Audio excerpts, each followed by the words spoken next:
Hello guys, today we do how to write reference to the context. Explanation आती है बेटा, उसमें लिखना होता है रेफरेंस टू कॉन्टेक्स्ट. अब I tell you every chapter how to write reference to context. First है बेटा chapter 1 the anyway, reference to the context. अब कोई भी एक्सप्लेनेशन आए तो आपने ये वाला रेफरेंस टू कॉन्टेक्स्ट लिखना है, जो कोई भी आए उसमें.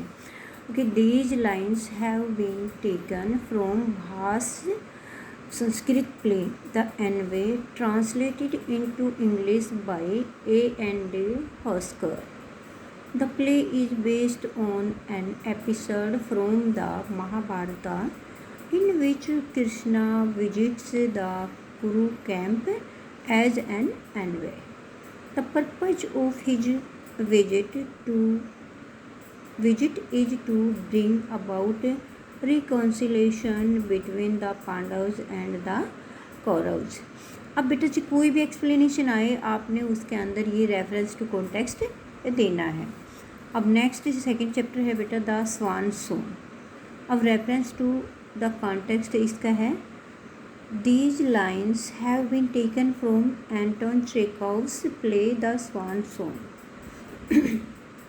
In this play, the playwright brings out the disillusionment of an actor who finds that while he is loved and applauded as an artist, he is disregarded as an individual and a human being.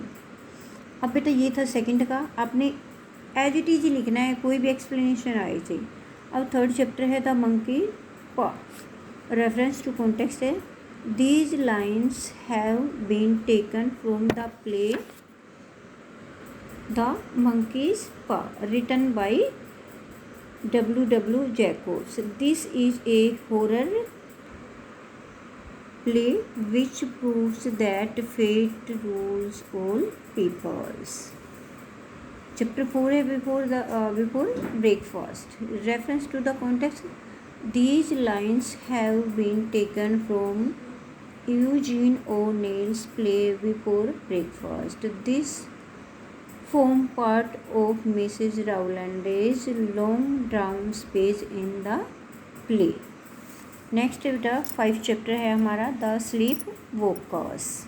Reference to the context है इसका these lines have been taken from the 1 act play the sleep walkers by Nissim Ezekiel. This play has been written in the form of a farce and is a satire on the so-called educated Indian men who look upon the English on Americans and superior human beings and look to them for all kinds of help and guidance.